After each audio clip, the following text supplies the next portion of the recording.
ಮಂಡ್ಯ ಜಿಲ್ಲೆಯ ಕೆಆರ್ಪೇಟೆ ವಿಧಾನಸಭಾ ಕ್ಷೇತ್ರ ಕೇವಲ 3 ವರ್ಷದಲ್ಲಿ ಅಭಿವೃದ್ಧಿಯ ಹೊಸ ಪಥದತ್ತ ತಿರುಗಿದೆ. ಜನರ ಆಶೋತ್ತರಗಳು, ಕನಸುಗಳು ಸಾಕಾರಗೊಳ್ತಾ ಇವೆ. ಈ ಬದಲಾವಣೆಯ ಪರ್ವಕ್ಕೆ ಕಾರಣೀಭೂತರಾಗಿರೋದು ಕೆಆರ್ಪೇಟೆ ಶಾಸಕ ಎಚ್.ಡಿ. ಮಂಜು ಅವರ ರಾಜಕೀಯ ಸಂಕಲ್ಪ ಶಕ್ತಿ.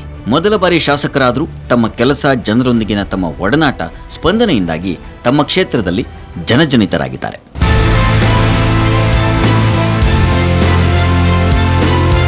ಒಬ್ಬ ಜನನಾಯಕ ಹೇಗಿರಬೇಕು, ಜನರೊಂದಿಗೆ ಹೇಗೆ ಸಂಪರ್ಕವನ್ನು ಸಾಧಿಸಬೇಕು, ಜನರಿಗೆ ಹೇಗೆ ತಲುಪಬೇಕು ಅನ್ನೋದಕ್ಕೆ ಬೆಸ್ಟ್ ಎಕ್ಸಾಂಪಲ್ ಎಚ್.ಡಿ. ಮಂಜು. ತಾನೊಬ್ಬ ಶಾಸಕ ಅನ್ನೋ ಅಧಿಕಾರವನ್ನು ತಲೆಗೇರಿಸಿಕೊಳ್ಳದೆ ಕೇವಲ ಜನಪ್ರತಿನಿಧಿಯಾಗಿ ಜನರ ಮನಸ್ಸಿನಲ್ಲಿ ನೆಲೆ ನಿಂತಿದ್ದಾರೆ. ತಮ್ಮ ಪಕ್ಷದ ಹಿರಿಯರಾದ ಮಾಜಿ ಪ್ರಧಾನಿಗಳಾದ ಶ್ರೀಯುತ ಎಚ್.ಡಿ. ದೇವೇಗೌಡರು ಮತ್ತು ಎಚ್.ಡಿ. ಕುಮಾರಸ್ವಾಮಿಯವರು ಹಾಗೂ ನಿಖಿಲ್ ಕುಮಾರಸ್ವಾಮಿಯವರ ಮಾರ್ಗದರ್ಶನದಲ್ಲಿ ಜನರೊಂದಿಗೆ ಬೆರೆತಿದ್ದಾರೆ. ಎಚ್.ಡಿ. ಮಂಜಣ್ಣ ಅವರು ಓಟ್ ಕೇಳೋಕ್ಕೆ ಮನೆ ಬಾಗಿಲಿಗೆ ಬಂದಿರಲಿಲ್ಲ. ಆದರೆ ಜನಗಳ ಕಷ್ಟಗಳನ್ನ ಕೇಳೋಕ್ಕೆ ಮನೆ ಬಾಗಿಲಿಗೆ ಹೋಗಿ ಅವ್ರ ಕಷ್ಟಗಳನ್ನ ಕೇಳಿ ಬಗೆಹರಿಸ್ತಿದ್ದಾರೆ. ಮತ್ತು ಇವಾಗ ಸ್ವಲ್ಪ ದಿನದಲ್ಲಿ ನಮ್ಮ ದೇವಸ್ಥಾನ ಒಂದು ಆಗಬೇಕಿತ್ತು. ಅದಕ್ಕೋಸ್ಕರ ಒಂದು 2 ಲಕ್ಷ ಇದು ಮಾಡಿಕೊಡಿ ಅಂತ ಕೇಳಿದ್ವಿ. ಒಂದು ವಾರದಲ್ಲೇ ಅದನ್ನು ನಮಗೆ ಆ ಫಂಡನ್ನ ರಿಲೀಸ್ ಮಾಡಿಕೊಟ್ಟಿದ್ದಾರೆ. ಮತ್ತು ಅವರೇ ಮುಂದಿನ ಚುನಾವಣೆಯಲ್ಲೂ ಅವರೇ ಗೆದ್ದು ಶಾಸಕರಾಗೆ ಉಳಿಲಿ ಅಂತ ಕೇಳ್ಕೊತೀವಿ. ಜನರ ಕೆಲಸವನ್ನು ಮಾಡೋದಕ್ಕೆ ಯಾವುದೇ ಸಬೂಬು ಹೇಳದೆ, ಯಾವ ಸಮಯ ಅಂತ ನೋಡದೆ, ಯಾರನ್ನೂ ದೂರದೆ ಸಮೃದ್ಧ ಕ್ಷೇತ್ರವನ್ನು ನಿರ್ಮಾಣ ಮಾಡುವುದಕ್ಕೆ ಶ್ರಮಿಸುತ್ತಿದ್ದಾರೆ. ಹೀಗಾಗಿಯೇ ಕ್ಷೇತ್ರದಲ್ಲಿ ರೈತರ ಒಡನಾಡಿಯಾಗಿ, ಯುವಕರ ಮಿತ್ರನಾಗಿ, ನೊಂದವರ ಬಂಧುವಾಗಿ ಗುರುತಿಸಿಕೊಂಡಿದ್ದಾರೆ. ಎಚ್.ಡಿ. ಮಂಜು ಅಂದರೆ ಕ್ಷೇತ್ರಕ್ಕೊಬ್ಬ ಕೆಲಸಗಾರ, ನಮ್ಮ ಮನೆಯ ಬಂಧು ಅನ್ನೋ ರೀತಿಯಲ್ಲಿ ಜನ ನೋಡ್ತಿದ್ದಾರೆ ಅವರನ್ನ.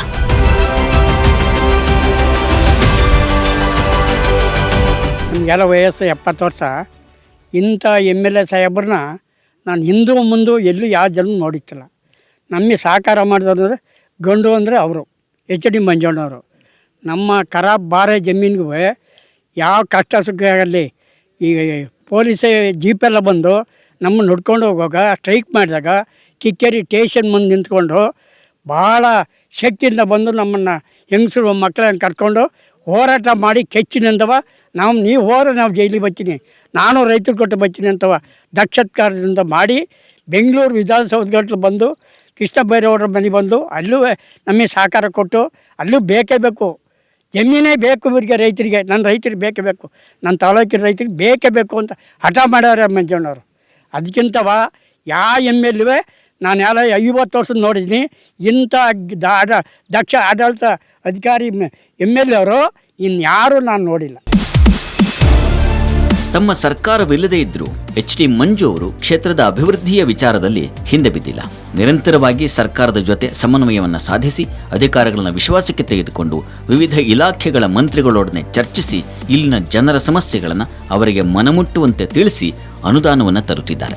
ಜನರ ಎಲ್ಲ ಸಮಸ್ಯೆಗಳಿಗೂ 3 ವರ್ಷಗಳಲ್ಲಿ ಮುಕ್ತಿ ಕೊಡೋದಕ್ಕೆ ಸಾಧ್ಯವಾಗದ ಮಾತು. ಆದರೆ ಅನುದಾನದ ವಿಚಾರದಲ್ಲಿ ಸರ್ಕಾರದ ಮಟ್ಟದಲ್ಲಿ ಧ್ವನಿ ಎತ್ತಿ ಸಚಿವರೊಂದಿಗೆ ಹೊಂದಾಣಿಕೆ ಸಾಧಿಸಿ ಕ್ಷೇತ್ರದ ಬದಲಾವಣೆಯ ದಿಕ್ಕನ್ನು ಬದಲಾಯಿಸೋದಕ್ಕೆ ಪ್ರಯತ್ನಿಸ್ತಾ ಇದ್ದಾರೆ. ತಮಗೆ ಅವಕಾಶ ಸಿಕ್ಕದಾಗಲೆಲ್ಲ ತಮ್ಮ ಕ್ಷೇತ್ರದ ಪರವಾಗಿ ವಿಧಾನಸೌಧದಲ್ಲಿ ಮೇಜುಕುಟ್ಟಿ ಮಾತನಾಡಿ ಸರ್ಕಾರದ ಗಮನವನ್ನು ಸೆಳೆದಿದ್ದಾರೆ. ಬಣ್ಣೇನಹಳ್ಳಿ ಅಂತ ಒಂದು ಗ್ರಾಮ ಇದೆ ಅಧ್ಯಕ್ಷರೇ. ಅದಕ್ಕೆ ಸಂಬಂಧಪಟ್ಟಂಗೆ ಜಿಲ್ಲಾ ಪಂಚಾಯತ್ ಊರು ಹುಟ್ಟಿದಾಗಲಿಂದ HS7 ಇಂದ ಗ್ರಾಮಕ್ಕೆ ಸಂಪರ್ಕ ಕಲ್ಪಿಸುವಂತ ರಸ್ತೆನೂ ಇತ್ತು. ಆ ರಸ್ತೆನೂ ಮುಚ್ಚಿ ತಡೆಗೋಡೆ ಹಾಕಿದ್ದಾರೆ. ಅದಕ್ಕೆ ಏನ್ ಹೇಳಿದ್ದಾರೆ ಅಂತಂದ್ರೆ ಜಿಲ್ಲಾ ಪಂಚಾಯತ್ ಇಂದ ಅನುಮೋದನೆ ತಗೊಂಡಿದ್ದು ಅಂತ ಹೇಳ್ತಾರೆ ಅಧ್ಯಕ್ಷರೇ. ಷರತ್ತುಗೊಳಪಟ್ಟು ಜಿಲ್ಲಾ ಪಂಚಾಯತ್ ಅನುಮೋದನೆ ಕೊಟ್ಟಿದ್ದಾರೆ. ಆದ್ರೆ 5-6 ವರ್ಷ ಆದ್ರೂ ಸಹ ಇನ್ನೂ ರಸ್ತೆ ಆಗಿಲ್ಲ. ಕೃಷಿ, ಆರೋಗ್ಯ, ನೀರಾವರಿ, ಶಿಕ್ಷಣ, ಮೂಲಭೂತ ಸೌಕರ್ಯ ಸೇರಿ ಎಲ್ಲ ವಿಭಾಗಗಳಲ್ಲೂ ಅಭಿವೃದ್ಧಿಯನ್ನು ಮಾಡುವತ್ತ ಗಮನ ಹರಿಸಿದ್ದಾರೆ. ಓಡಾಡೋದಕ್ಕೆ ಆಗದ ರಸ್ತೆಗಳಲ್ಲಿ ಈಗ ಜನ ಆರಾಮವಾಗಿ ಸಂಚರಿಸ್ತಾ ಇದ್ದಾರೆ ಅಂದರೆ ಅದಕ್ಕೆ ಕಾರಣ ಮಂಜು ಅವರು. ಎಷ್ಟೋ ವರ್ಷದಿಂದ ಯಾರು ಏನೂ ಮಾಡಿರಲಿಲ್ಲ. ಪಾಪ ಅವರು ಮಂಜಣ್ಣವ್ರು ಮಾಡವ್ರೆ. ಇಲ್ಲಿ ತಿರುಗಾಡೋಕ್ಕೆ ಆಯ್ತಿರ್ಲಿಲ್ಲ. ಎಷ್ಟೋ ಅನುಕೂಲ ಆಯಿತು. ಇವಾಗ ಭಾಳ ವರ್ಷದಿಂದ ಹಂಗೆ ಬಿದ್ದಿತ್ತು ಕಣಪ್ಪ, ನಾವು ತಿರುಗಾಡೋಕ್ಕೆ ಆಯ್ತಿರ್ಲಿಲ್ಲ. ಇವಾಗ ಚೆನ್ನಾಗಿ ಮಾಡಿದ್ರು. ಇನ್ನು ದೇವಸ್ಥಾನ, ಸಮುದಾಯ ಭವನಗಳ ನಿರ್ಮಾಣದಲ್ಲೂ ಶಾಸಕರು ಹಿಂದೆ ಬಿದ್ದಿಲ್ಲ. ಸರ್ವರ ಏಳಿಗೆಯೇ ಕ್ಷೇತ್ರದ ಏಳಿಗೆ ಅನ್ನೋ ಮೂಲ ಮಂತ್ರವನ್ನು ಚೆನ್ನಾಗಿ ಅರಿತಿದ್ದು ಎಲ್ಲ ರಂಗದಲ್ಲೂ ಅಭಿವೃದ್ಧಿಯ ಕೆಲಸಗಳು ನಿರಂತರವಾಗಿ ನಡೆಯುವಂತೆ ಮಾಡುತ್ತಿದ್ದಾರೆ. ಹೀಗಾಗಿಯೇ ಕ್ಷೇತ್ರಕ್ಕೊಂದು ಹೊಸ ರೂಪ ಸಿಗೋದಕ್ಕೆ ಕಾರಣವಾಗಿದೆ. ಮಾದಾಪುರ ಗ್ರಾಮದಲ್ಲಿರುವ ವೀರಭದ್ರೇಶ್ವರ ಸ್ವಾಮಿ ದೇವಸ್ಥಾನ ಮುಂದೆ ಎಲ್ಲ ಗಲೀಜಾಗಿತ್ತು. ಈ ಒಂದು ಪೂಜೆ ಪುಸ್ಕಾರ ಮಾಡಬೇಕು ಅಂದರೆ ತೊಂದರೆ ಆಗುತ್ತು. ಈ ಸುತ್ತಮುತ್ತ ಎಲ್ಲ ಗಲೀಜಿತ್ತು.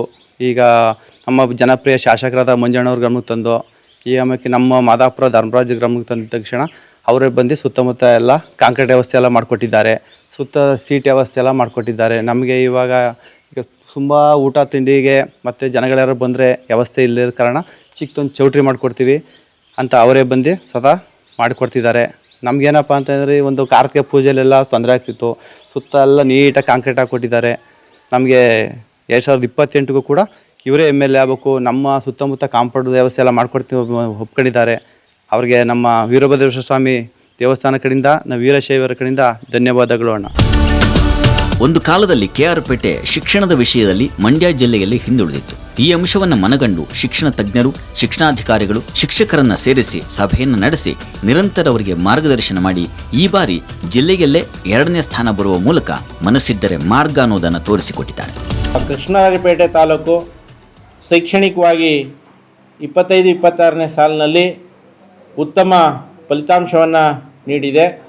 ಮಂಡ್ಯ ಜಿಲ್ಲೆ ಕರ್ನಾಟಕ ರಾಜ್ಯದಲ್ಲಿ SSLC ಫಲಿತಾಂಶದಲ್ಲಿ 5ನೇ ಸ್ಥಾನ ಪಡ್ಕೊಂಡಿದೆ. ಅದರಲ್ಲಿ ನಮ್ಮ ಕೃಷ್ಣರಾಜಪೇಟೆ 2ನೇ ಸ್ಥಾನ ಪಡ್ಕೊಂಡಿದೆ. ಅಂದರೆ 97.89 ಫಲಿತಾಂಶನ ಪಡೆಯೋದ್ರ ಮೂಲಕ ನಾವು ಜಿಲ್ಲೆಯಲ್ಲಿ 2ನೇ ಸ್ಥಾನದಲ್ಲಿದ್ದೀವಿ. ಸೊ ಇಂದಿನ ವರ್ಷ 61% ಫಲಿತಾಂಶ ಇತ್ತು. ಈ ವರ್ಷ ಫಲಿತಾಂಶವನ್ನು ಉತ್ತಮಪಡಿಸಬೇಕು ಅಂತೇಳಿ ಮಾನ್ಯ ಶಾಸಕರಾದಂಥ ಶ್ರೀಯುತ HT ಮಂಜು ಸರ್ ಅವರು ಪ್ರಾರಂಭದಲ್ಲೇ ಮುಖ್ಯ ಶಿಕ್ಷಕರ ಸಭೆಯನ್ನು ಮಾಡಿದವರು.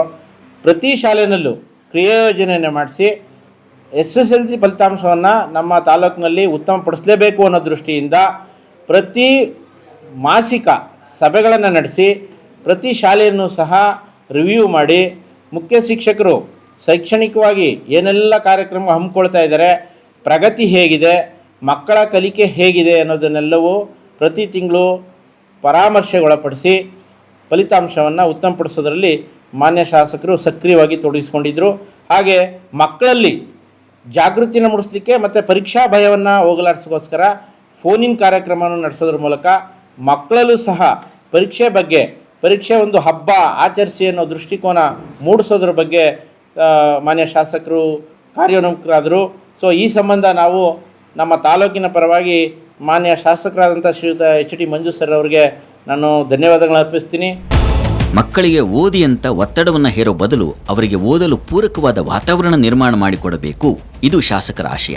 ಹೀಗಾಗಿ ತಮಗೆ ಸಿಕ್ಕ ಅನುದಾನದಲ್ಲಿ ಈಗಿರುವ ಶಾಲೆಗಳಿಗೆ, ಕಾಲೇಜುಗಳಿಗೆ ಕಾಯಕಲ್ಪ ನೀಡುವ ಕೆಲಸವನ್ನು ಮಾಡ್ತಿದ್ದಾರೆ.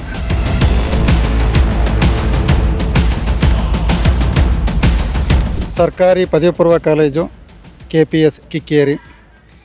ಇಲ್ಲಿ 3 ವಿಭಾಗಗಳಿದ್ದು, ಕಲಾ ವಿಭಾಗ, ವಾಣಿಜ್ಯ ವಿಭಾಗ ಮತ್ತು ವಿಜ್ಞಾನ ವಿಭಾಗ.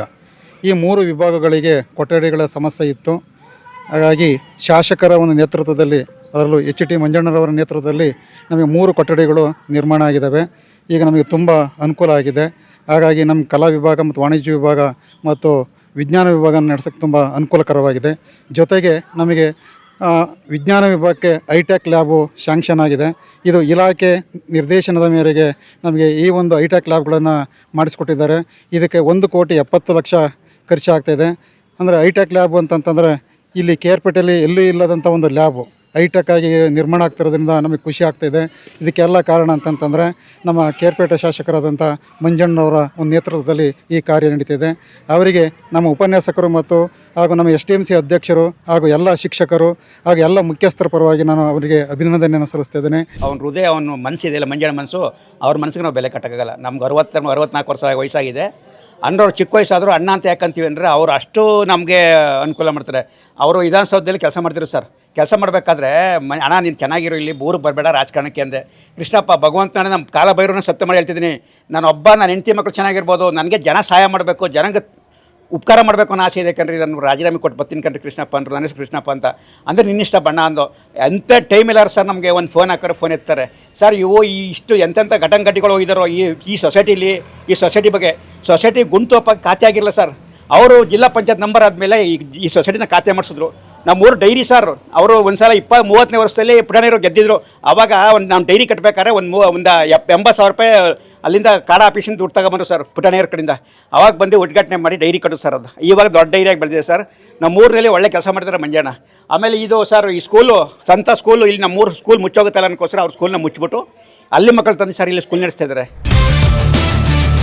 ಇನ್ನು ತಮ್ಮ ಹುಟ್ಟೂರು, ತಾವು ಓದಿದ ಸರ್ಕಾರಿ ಶಾಲೆಗೆ ಮಕ್ಕಳ ದಾಖಲಾತಿ ಕಡಿಮೆಯಾಗಿ ಶಾಲೆ ಮುಚ್ಚಬಾರದು ಅನ್ನೋ ಒಂದೇ ಒಂದು ಕಾರಣಕ್ಕೆ ಅಭಿಮಾನಕ್ಕೆ ತಾವು ಲಾಭದಾಯಕವಾಗಿ ನಡೆಸುತ್ತಿದ್ದ ಖಾಸಗಿ ಶಾಲೆಯನ್ನು ಮುಚ್ಚಿ ಸರ್ಕಾರಿ ಶಾಲೆಯ ಪರವಾಗಿ ನಿಂತಿದ್ದಾರೆ ಅಂದರೆ ಅವರ ಕಾಳಜಿ ಎಂಥದ್ದು ಅನ್ನೋದು ಅರ್ಥವಾಗುತ್ತೆ.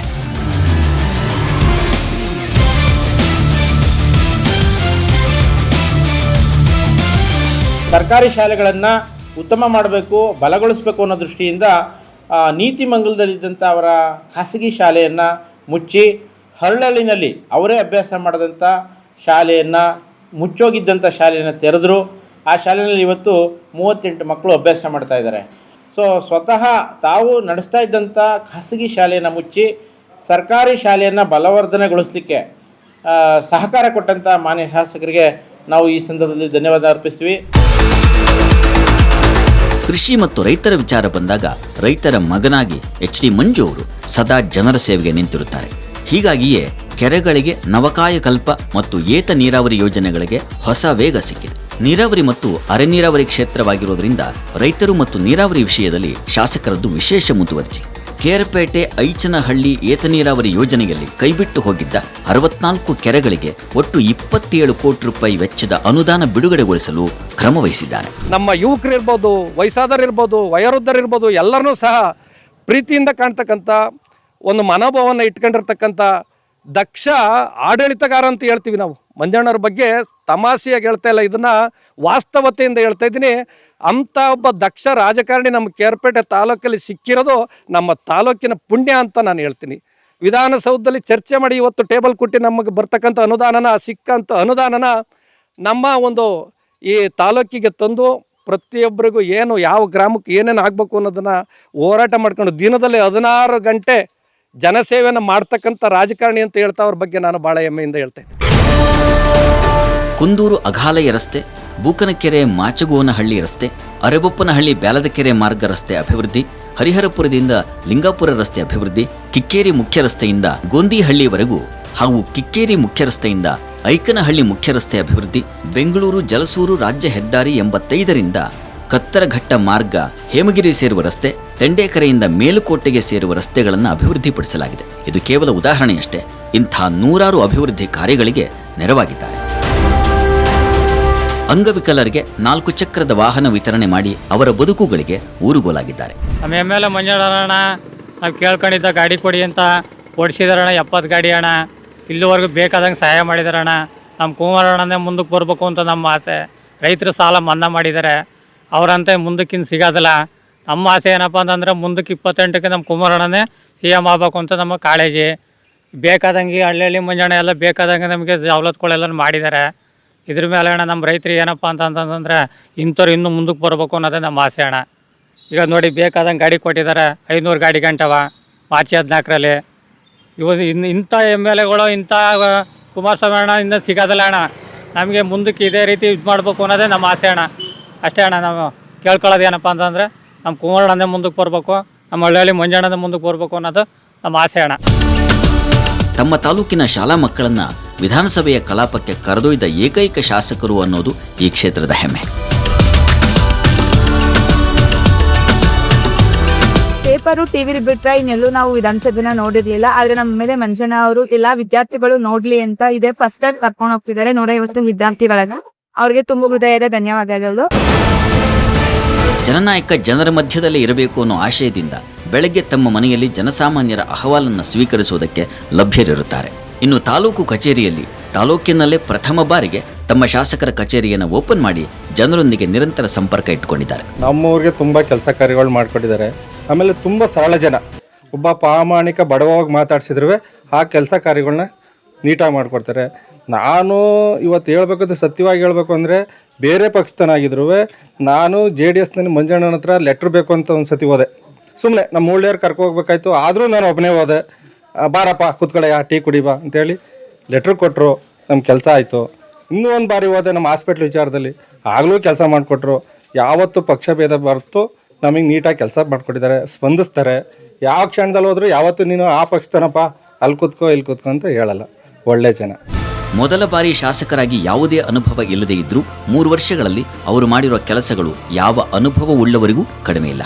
ಕೇವಲ ರಸ್ತೆ ಚರಂಡಿ ಅಭಿವೃದ್ಧಿ ಆದರೆ ಕ್ಷೇತ್ರದ ಅಭಿವೃದ್ಧಿ ಅಲ್ಲ ಅನ್ನೋದನ್ನ ಅರಿತಿರೋ ಅವರು ಕ್ಷೇತ್ರದ ಸರ್ವಾಂಗೀಣ ಅಭಿವೃದ್ಧಿಗೆ ಟೊಂಕ ಕಟ್ಟಿ ನಿಂತಿದ್ದಾರೆ. ಇದೇ ಕಾರಣಕ್ಕೆ ಕ್ಷೇತ್ರದ ಜನ ಮತ್ತೊಮ್ಮೆ ಮಂಜಣ್ಣ ಅನ್ನೋ ಆಸೆಯನ್ನು ಇಟ್ಕೊಂಡಿದ್ದಾರೆ. ಸದಾ ಜನರ ಕೈಗೆ ಸಿಗುವ ಶಾಸಕ ಅನ್ನೋದೇ ಮಂಜಣ್ಣನವರಿಗೆ ಜನ ಕೊಟ್ಟ ಬಿರುದು. ಇವರು ನಮ್ಮ ಶಾಸಕರಾದ ಟಿ ಮಂಜೂರವರು ನಮ್ಮ ಊರಿನ ಯಾವುದೇ ಸಮಸ್ಯೆಗಳೇ ಆಗಲಿ, ಯಾವುದೇ ರೀತಿಯ ಕಷ್ಟಗಳೇ ಆಗಲಿ, ಏನೇ ಆಗಲಿ ಅವ್ರ ಹತ್ರ ಹೋಗಿ ನಾವು ಏನೇ ನಮ್ಮೂರಲ್ಲಿ ಈ ಥರ ಕಷ್ಟಗಳಿದೆ ಅಂತ ಏನೇ ಹೇಳಿದ್ರು ಅದಕ್ಕೆ ನಮ್ಮನ್ನು ಪ್ರೀತಿಯಿಂದ ಸ್ವಾಗತಿಸಿ ಚೆನ್ನಾಗಿ ನಗ್ನಗ್ತಾ ಮಾತಾಡಿಕೊಂಡು ನಮ್ಮನ್ನು ಯಾವುದೇ ಕಷ್ಟಗಳಾದ್ರೂ ಚೆನ್ನಾಗಿ ಸ್ಪಂದಿಸಿ ಮಾತಾಡ್ತಾರೆ. ಮತ್ತು ಎಲ್ಲ ಕಷ್ಟಗಳನ್ನೂ ಸುಧಾ ಚೆನ್ನಾಗಿ ಕೇಳ್ತಾರೆ. ಅದು ಅಲ್ಲದೆ ಈಗ ನಮ್ಮೂರಲ್ಲಿ ಯಾವುದೇ ಫಂಕ್ಷನ್ ಇರಲಿ, ಏನೇ ಕಾರ್ಯಕ್ರಮಗಳಿರಲಿ ಅವ್ರನ್ನ ಆಹ್ವಾನ ಮಾಡಿದ್ರೆ ಬಂದು ಅವರು ಎಲ್ಲ ಫಂಕ್ಷನ್ಗಳನ್ನು ಅಟೆಂಡ್ ಮಾಡಿ ಚೆನ್ನಾಗಿ ಎಲ್ಲರ ಹತ್ರನೂ ಸ್ಪಂದಿಸಿ ಎಲ್ಲರ ಹತ್ರನೂ ಚೆನ್ನಾಗಿ ನಗ್ನಗ್ತಾ ಮಾತಾಡ್ಕೊಂಡು ಯಾವುದೇ ರೀತಿ ಇದಿಲ್ದನೆಯ ಕಷ್ಟಗಳಿಗೆಲ್ಲ ಸ್ಪಂದಿಸ್ತಾರೆ. ಈ ರೀತಿ ಶಾಸಕರು ಸಿಕ್ಕಿದ್ದು ನಮಗೆ ಒಂಥರ ಖುಷಿಯಾಗುತ್ತೆ. ಈ ರೀತಿ ಮುಂದೆನೂ ಸದಾ ಈ ರೀತಿ ಎಲ್ಲ ಸಮಸ್ಯೆಗಳನ್ನ ಬಗೆಹರಿಸ್ಕೊಂಡು ನಮ್ಮೂರಿಗೆ ಸ್ವಲ್ಪ ಈ ರೀತಿ ಹೆಲ್ಪ್ ಮಾಡ್ಕೊಂಡು ಇದೇ ರೀತಿ ಮುಂದುವರಿಸ್ಕೊಂಡು ಹೋಗ್ಲಿ ಅಂತ ನಾವು ಕೇಳ್ಕೊತೀವಿ. 3 ವರ್ಷಗಳ ಅವಧಿಯಲ್ಲಿ ಕ್ಷೇತ್ರಕ್ಕೆ ಮಂಜು ಅವರು ಅಭಿವೃದ್ಧಿಯ ದಿಕ್ಕನ್ನು ತೋರಿಸಿದ್ದಾರೆ. ನಮ್ಮ ಶಾಸಕರು ಎಲ್ಲಿದ್ದಾರೆ ಅಂತ ಹುಡುಕುವ ಅವಕಾಶವನ್ನ ಮಾಡಿಕೊಡದೆ ಜೊತೆಯಾಗಿ ಹೆಜ್ಜೆ ಹಾಕಿದ್ದಾರೆ. ಜನರ ಜೊತೆ ಈ ಹೆಜ್ಜೆ ನಿರಂತರ.